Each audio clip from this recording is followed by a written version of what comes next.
Hello, I'm Alec Wilkinson, and this is Sailing Uncovered. 4 great guests coming up over the next 30 minutes or so as we listen in on the great debate. To have a woman on your crew or not? Where do you stand? The Volvo Ocean Race have made their position clear. People have criticised us that, it's a bit tokenism. It's absolutely not that. We want women represented in the race, and that's why we've made the change.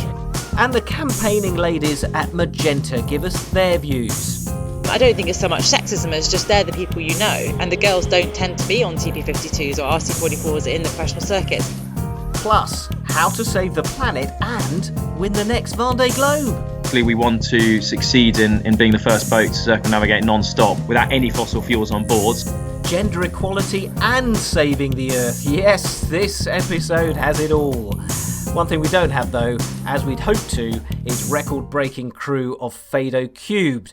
Now, they won the Caribbean 600 last month, and, to be fair, have probably broken a dozen speed records since breakfast today, but honestly, trying to get them to sit still long enough to do an interview has proved impossible. We tried, it went something like this.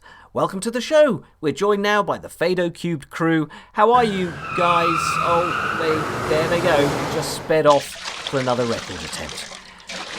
We've given up for now, but maybe in future episodes we will hear from them. And by the way, one of the Fado crew is Briton Rob Greenhalgh, who has just been signed up by the Spanish Mapfre team for the next Volvo Ocean Race. So, 7 months from the start of the Volvo Ocean Race, let's get an update from the new race director, Phil Lawrence. I caught up with him at an event recently and started with, well, the obvious question. Please explain the new rules that are meant to help bring female sailors into the race. So what we've done, we've tweaked the rules to incentivise the teams to take female sailors with them. The reason we've done that is the Volvo 65 is a very physical boat. It's got quite a constrained number of crew, so there is a natural incentive or tendency for the teams to go for big, strong guys. The change we've made to the rule is that if you have an all-male crew, you can only have 7 sailors on the boat. And then it scales up. If you take female sailors, you can have 1 or 2 extra a crew of 8 with 1 female sailor, a crew of 9 with 2 female sailors. If you have 5 female sailors, you can have a crew of 10. And were there to be an entry like SCA last time that was all female, they can have 11.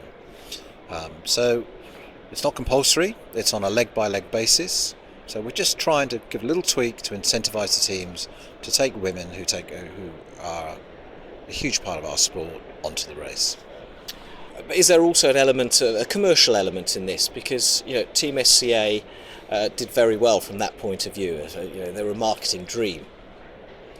Well, I think they were a good marketing tool, but the race is commercial, but it's across all activities nowadays. Gender equality is a big subject. Some of the sponsors want to see gender equality on the boats or something close to it. So some people have criticised us that it's a bit tokenism. It's absolutely not that. We want women represented in the race, and that's why we've made the change. And how's it been taken amongst the male sailors?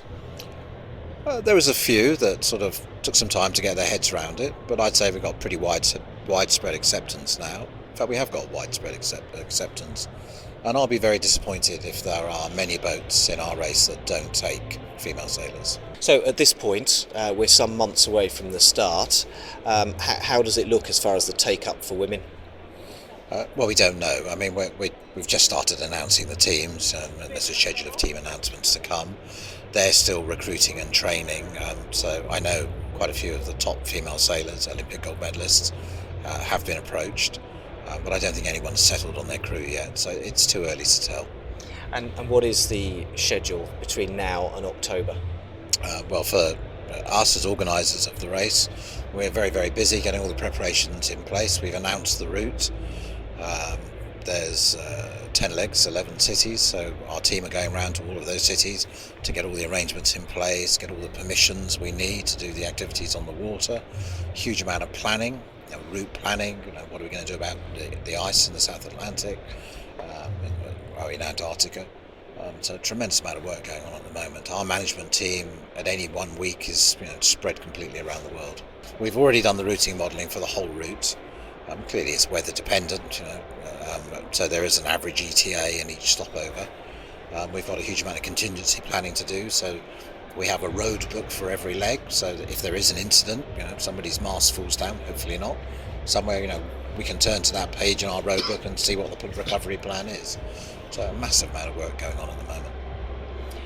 And what's the prediction? How many teams are you hoping to announce? Well, we're building the 8th boat, so we're hoping to have a full squad of 8 teams on the start line. And when will we know the full complement of teams? I don't know the answer to that. One of the things about the one design is that you can enter quite late because the boat's ready to go. They're proven. There's not much bedding in to do, so a top flight team of sailors can probably get on the boat, do some training. There is quite a bit of pre-race activity we'll be doing, some of which we've announced already. Certainly, I suspect it may well be towards early summer before we know the full numbers. And finally, you're new to the race. How's the job? How does it compare to the Extreme Series, which is what you used to do? Well, some of the principles are there. Top flight professional sailors, very commercial race, visiting ports all around the world. In fact, I've already run an event in every territory we're going to. So it's very similar in that way, but it's the scale. The scale of the Volvo Ocean Race is very, very large. It's a massive race, 45,000 miles over 8 months. It's very big. A very big operation. By the time we're up and running, there'll be a lot of staff working there. Very professional. I've been massively impressed so far. Just after speaking to Phil, I managed to grab Annie Lush and Abby Ehler for their views on the race rules. Both competed in the last Volvo Ocean Race with Team SCA and have since been part of setting up the Magenta Project, whose aim it is to promote women in sailing. Simple as that, really. I was really surprised to hear that less than 3% of professional sailors are women. The Magenta Project came about following the successes of Team SCA in the Volvo Ocean Race, and just the passion amongst the sailors and the realisation of how much support the project had gathered as the race went on. And it was just wanting to carry that momentum on, to keep the opportunities open, not just for the crew that had competed in that race, but for other female sailors who are aspiring to do that race or to get into professional sailing in general, and that's really where it stemmed from. Yeah, because Annie, there was real disappointment when SCA decided not to do a second race, and I suppose this gave everybody hope, and now it's doing something practical. Yeah, I think for any sponsor sailing it's difficult, and companies have many things going on in them that you can't control, but the big feeling, as Abby said, after the race was we wanted to stay together. We felt like we'd achieved something, and that we felt like we really just started. So with the Magenta Project now, we're looking at the Volvo Ocean Race, but we're looking at lots of other sailing events as well to really try and keep this sort of momentum going forward. It's not just to help the top end, is it? It's certainly not just about the top end. I don't think we can expect something to change at the top if we don't see a cultural shift across the whole of our sport. So we're looking at youth sailors trying to step up into professional sailing, but we're also looking at club level sailors. I think it's really important that we see women out there and in dominant roles on boats, and that's got to happen across the whole sport. It can't just be at the top. And what is going on at the moment? Tell me some of the work that the project's doing. We've been looking to get into any area that we can really with support, and some of the focus has been on clinics. This is getting younger sailors into high performance boats and really to give them the chance to sail foiling catamarans or boats like we're going to be seeing in the America's Cup and in the big professional series in the future. We've also been working with events, so working with the Women's International Keelboat event and keelboat regattas in the UK predominantly, but also around the world, to go and mentor and speak at those events and really encourage girls to sort of step up. And we've also run a couple of events through yacht clubs, and we're hoping to progress that more this year. And Abby, is it a case of you guys just giving up masses of your time, or are you managing to bring some funds in to make this a viable, almost charity type project? Yeah, indeed. We're definitely not fundraisers. We're sailors predominantly, and we've realised it is hard to source funds to be able to do what we want to do and run these clinics or run opportunities for girls in the sport. What we're finding is, we are using a lot of our time, and we're all doing this voluntary, but it's really important to us, and we are building the support, and we're starting to build our network. But we've tried to be smart and to partner with existing events where we can make a difference, but at a little financial output to ourselves. We're talking at an event at the moment, which is why there's this loud music. Do you find that it's more difficult to be taken seriously by potential sponsors and big businesses because you're female sports people? No, I wouldn't say that's a gender issue. I think finding money across the board, regardless, is a hard task, and it's only getting harder as companies are being smarter with their money, and certain corporate hospitality rules have changed in recent years. So it's hard regardless, but the biggest thing is getting into companies at the right level, and that's been the hardest thing, is getting the introductions, and that's why we've needed to employ people or to seek help from those that are at that level in business that can get us in at the right level and have the right conversations. Annie, what do you make of the new Volvo Ocean Race rules? I think it's fantastic to see an event step up and try to make a change. I mean, obviously the goal in the future would be that there doesn't need to be a rule, that teams would just look for the best sailors. But the fact that the Volvo Ocean Race are taking a positive step towards encouraging women into professional teams is brilliant. And we've also seen a change in the World Match Race Tour in their rules, and also now in the Extreme Sailing Series, which basically opens it up for women to compete. So without events backing us, there's only so far we can get, so it's fantastic. The one thing I'm slightly confused about is if you talk about female sailors coming through the Olympic programme, the British sailing team is financed to the tune of around £25 million, so there's plenty of money washing around. What are the Olympic female sailors struggling with? I think it's been interesting for us since we started up this project. We have a lot of emails, and that's not just from youth sailors. It is sometimes from gold medalists and top Olympic sailors, female sailors, who are then struggling to step from the Olympics into professional sailing. Why is that?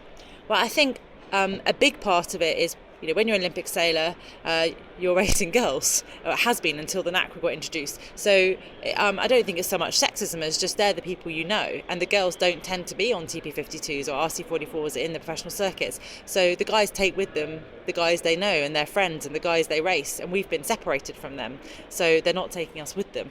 I think also there is this physical argument, and I think we're out to disprove that.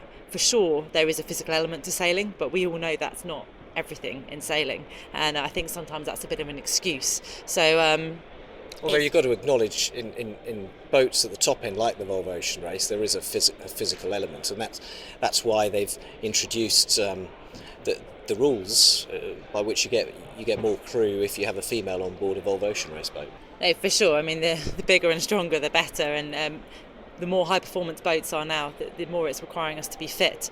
But if the rules are such that it's based on weight rather than number of people on board, you just need to be more organised and more efficient about how you use more people to equal the same physical strength. Okay, so finally, Abby, what next for the project? We're targeting a number of events. We're trying to focus on what's really going to make a difference at the professional level. In particular, the GC32, we would love to get more training events in that boat. The Volvo, how that's going to unfold in the next 6 months, we want to try and target a clinic in the Volvo 65 boat, specifically for women to introduce perhaps those Olympic sailors or dinghy sailors who have never sailed on big boats before, and continue our work from last year, where we worked with women's keelboat events, just promoting women in sailing in general, and just to keep the profile of professional female athletes out there at the top of everyone's hit list. Good stuff. Best of luck. Since talking to Abby and Annie, the first two women of the 2017 race have signed up. Both are with Dongfeng Race Team. They're Caroline Brouwer of the Netherlands, who was part of Team SCA last time around, so a former teammate and colleague of Abby and Annie's. And the other one was France's Olympic sailor and NACRA 17 world champion Marie Riou, who will make her debut in the race. So maybe the rule change is already having an impact. Okay, let's stay offshore sailing now and welcome back to the show a man who was our very first guest on Sailing Uncovered back in the summer of 2016. But what a 9 months or so it has been for Phil Sharp. Yeah, it's been incredible, and it seems like a long time ago since I spoke to you in Newport, just after that fairly grueling race across the Atlantic that I, for some reason, decided to do. The Transat Bakerley, which you ended in a podium place, so it ended well. But goodness, it was a struggle, wasn't it, with broken sails and penalty points and all the rest of it. Yeah, that's right. I mean, so the further I got across the Atlantic and the more damage I accrued, the sort of exponentially slower I seemed to go. And at one point I was just realising if I would ever get there before all my water and food supply ran out. But yeah, no, it was fortunately a race that came good. Okay, well that was the Transat Bakerley. If you want to hear all the details of that extraordinary race, episode 1 of Sailing Uncovered is the place to go. But Phil, let's look forwards now, because you've got some pretty big objectives for the next 4 years or so. Yeah, and that's right. And I think we've come a long way in the last year, but there's definitely a lot further to go with regards to my primary objective, and that's to get to the Everest of sailing, the Vendee Globe, for the next edition in 2020. As you probably know, I'm a guy that likes to enter a race to try and win it. So there's really 4 years now to put together a competitive project to do that.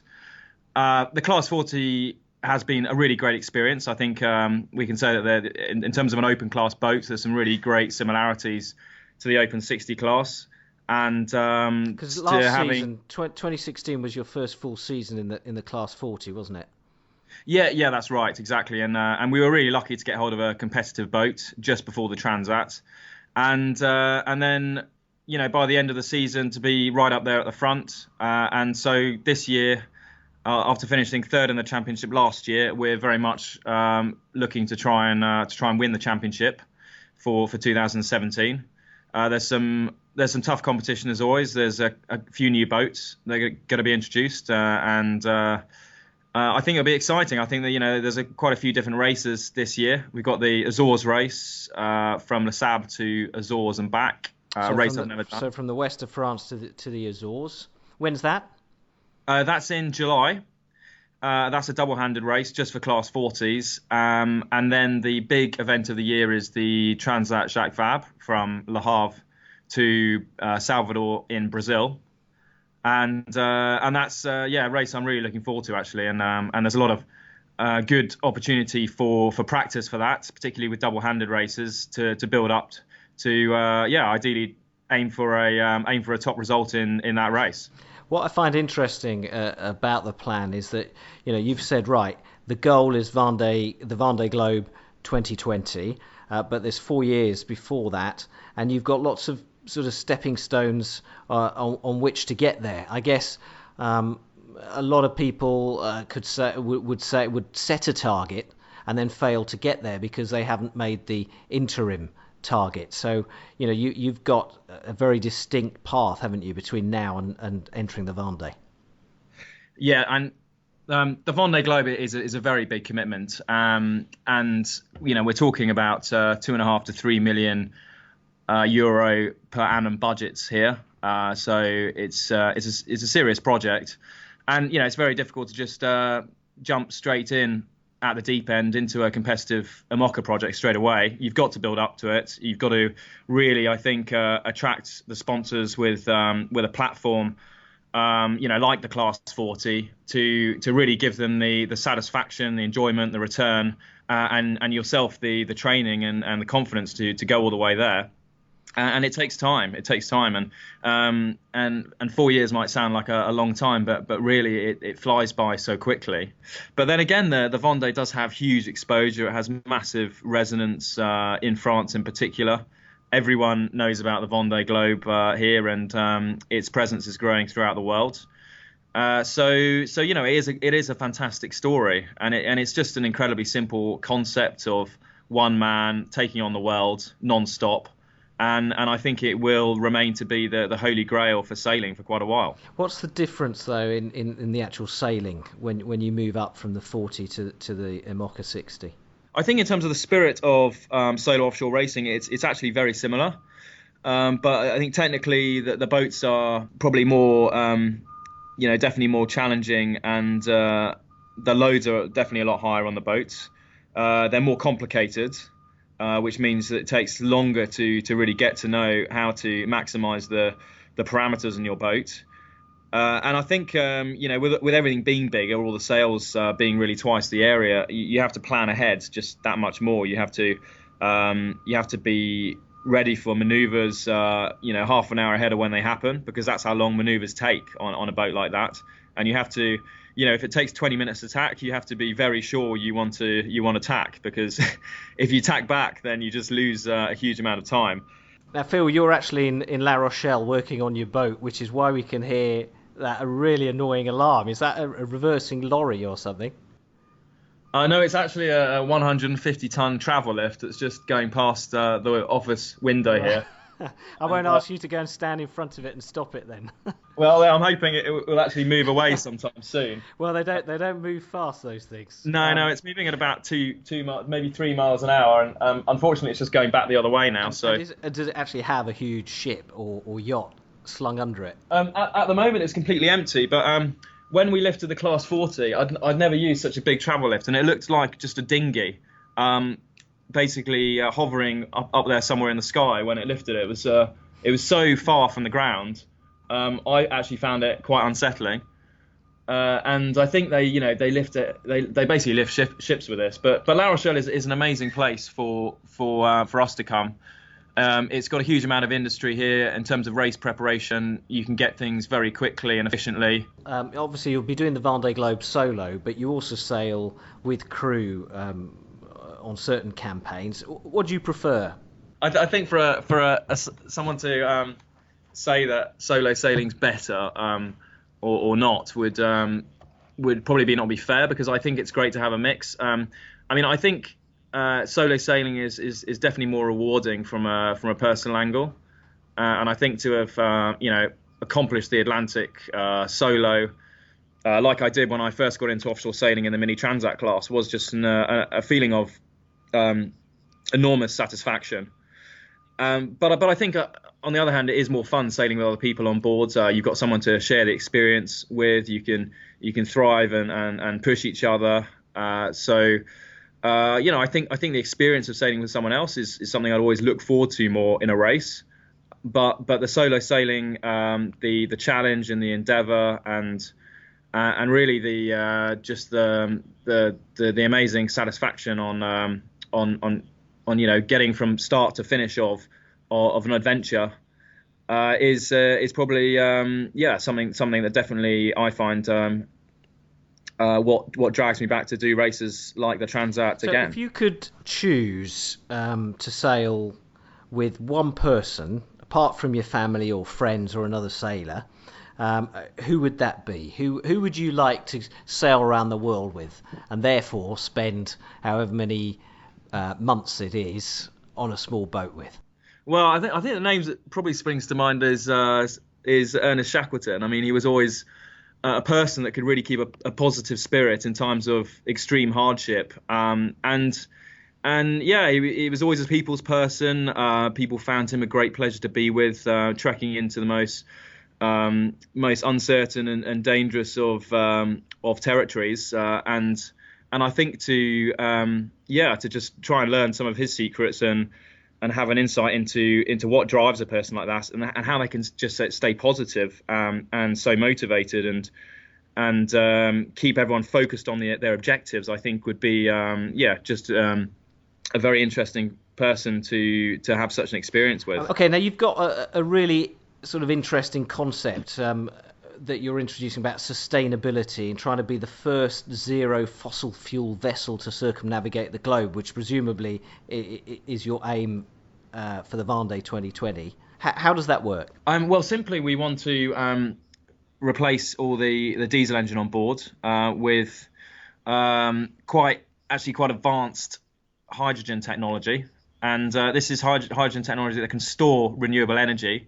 So it provides us the energy we need to have a practical means of propelling the boat in case of an emergency, as required by all racing rules.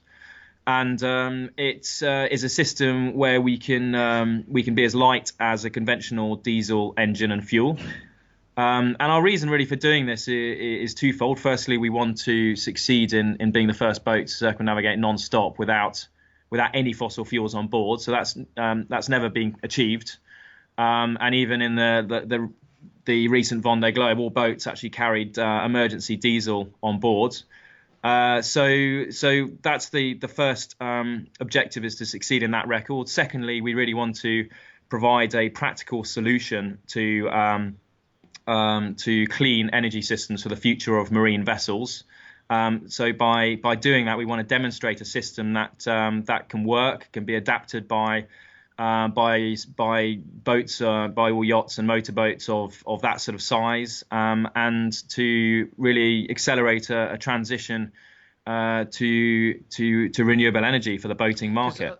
A lot of people, certainly outside sailing anyway, general sports fans, would be surprised to hear that sailing isn't a clean sport, because the image is, it's just wind power. Yeah, that's right. And but I think, with these sailing classes, we are really innovating right at the front. And I think we, particularly with the open class boats, need to innovate to provide practical means that can be adopted by the rest of the industry. And I'm not talking about just sailing boats here, but also motorboats.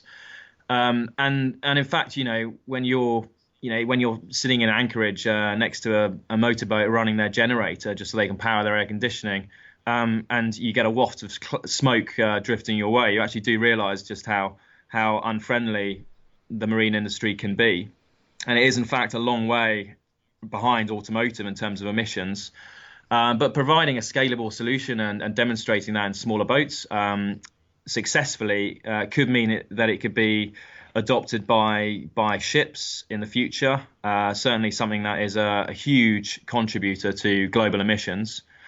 And I think with an innovative project where you can access the technology, some really advanced clean technology, demonstrate it successfully, could be a real trigger for the industry to get behind and to scale up in order to really make a difference. It's a great plan. How have you put it, and how are you putting it into practice? Because you need a lot of expertise there. Yeah, that's right. I mean, we've teamed up with some technology specialists in the hydrogen fuel cell industry and also the solar industry. So we're working with some leading specialists on that. In fact, we're going to be putting some of the latest efficiency solar onto the boat in about a month's time before our first race of the season. So we're going to be announcing that partnership very shortly, which is very exciting. And then, on the hydrogen side, that is something that's been in development over the last year and a half. And that's something we're now quite advanced on. So really, we have all the bits and pieces. We just need to put it in a boat and then test it and try and make a success out of it. Is it easy enough? Are you able to explain how these hydrogen cells work to non-engineers in a sentence? So hydrogen really is your fuel, and your fuel cell is your engine, but it's a chemical reaction, so there's no moving parts. And it's basically like it's putting hydrogen in, reacting it with oxygen in the air, and you create water out of it. But during that chemical reaction, you actually release energy. So fuel cells are around 60% efficient, and they are actually lighter than diesels. The fuel cells themselves are really compact. They're amazing bits of kit. So hydrogen, as you know, is a very light gas as well. You have to store it though in composite cylinders, and that it takes up a little bit more room than a diesel fuel tank. But the overall system we're looking at is going to be just as light as a diesel system, and as I said, there are no moving parts whatsoever in the fuel cell. So in theory, it's more reliable than a diesel system once it's all set up. The problem is accessing the hydrogen. So it's the infrastructure really that's holding the whole fuel cell market up. Transporting hydrogen to a boat is not a simple task. So we're planning to make the hydrogen on site to get around this logistical problem, and we do that with a small electrolyzer and compressor, and with that we're able to actually produce green hydrogen on site from renewable energy. I guess there's also an issue with having to convince the race authorities that it is an acceptable way of propelling your boat in an emergency, because that is one of the standard rules of the Vendee Globe and other offshore races. It's surprising actually how open they are to considering future energy technologies. So the market class allows currently for hydrogen technology for fuel cells on board, and I think the Class 40 is shifting that way as well.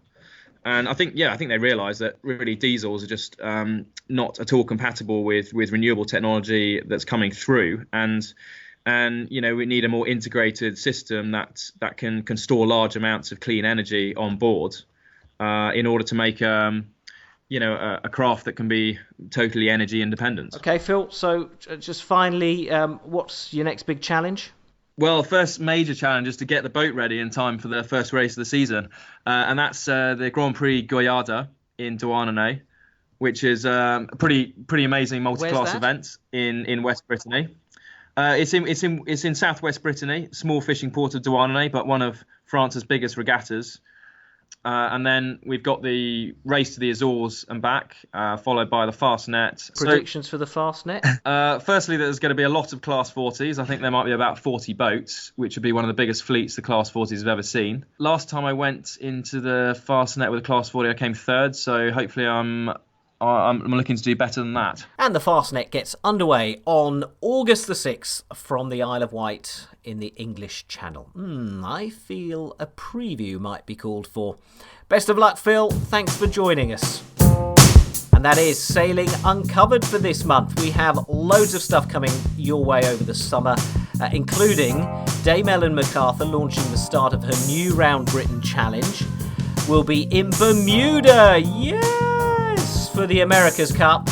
And there'll also be a special Volvo Ocean Race preview. So make sure you subscribe to the podcast so you get all the episodes automatically. And remember, we'll be tweeting and Facebooking additional material as well. That's it. Hope you've enjoyed it. From me, Alec Wilkinson, it's bye for now.